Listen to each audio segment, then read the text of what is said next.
Nothing's clear. Welcome back to GFR. The dust has yet to settle on Dune Part 2's monumental and ongoing success, but it's going to end up making Hollywood a lot of money. Which means a third movie is definitely happening. Denis Villeneuve has confirmed his plans to adapt the second book in the series, Dune Messiah, and is already at work on a script. It would be healthy to finish Paul Atreides' arc, his story, and Dune Messiah is really a book that I adore. Best of all, the French-Canadian director has indicated that the script for the next chapter is almost completed. Villeneuve allegedly only needs to refine the Dune Part 3 script a little further before it meets his exacting standards.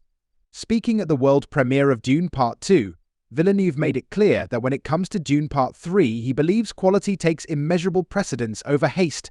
When I commit to something, I commit 100% to what I'm doing in the present time. And I worked on both movies. It took me 6 years. It's a lot of time. The previous two Dune movies were actually made back-to-back, so this is a different approach. He needs a breather before he can do another one. It's going to be another 2 or 3 years of my life. So it's just for mental sanity. It's good to say, okay, I can do one more. And after that, I'll see. Warner Brothers, the studio that produced the first two movies, is expected to fast-track the sequel as soon as Villeneuve is ready. Dune Part 3 could arrive in theaters as soon as 2027. Look! However, given the director's penchant for taking his time and ensuring quality, don't be surprised if you have to wait until 2030 for another Dune masterpiece. Silence! When it's released, you can be sure the plot of Dune Part 3 will stick closely to the plot of Frank Herbert's Dune Messiah. While the first two movies do deviate here and there, so far they've done a good job of expressing Herbert's vision as it is in the books. So what will Dune Part 3 be about? If you've read Dune Messiah, you already know. If you haven't, we'll try to clue you in. Dune Messiah continues the tale of Paul Atreides, focusing on the complexities and moral quandaries of his reign over Arrakis and the galaxy. That's right, it starts after Paul has already taken over the galaxy.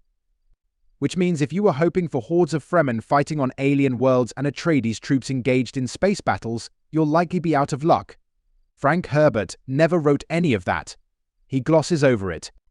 The story resumes roughly 12 years after the events of the first book and follows Paul's reign as emperor of the known universe after his victory over the Padishah Emperor Shaddam IV.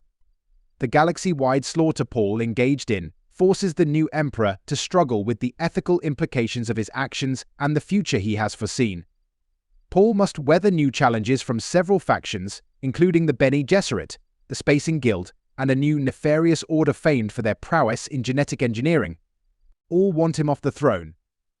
At the same time, Paul struggles with his visionary abilities, both a gift and a curse. His powers reveal the future, but also chain him to it.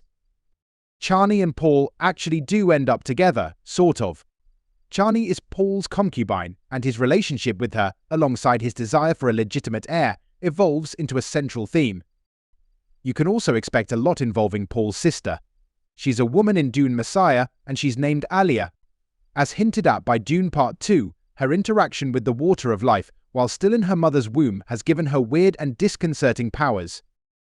Eventually Paul does have children, and they too have strange abilities.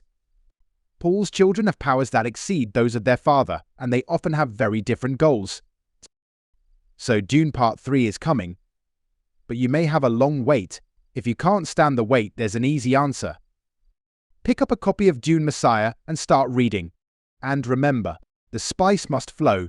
This has been GFR. For he is the Kwisatz Haderach.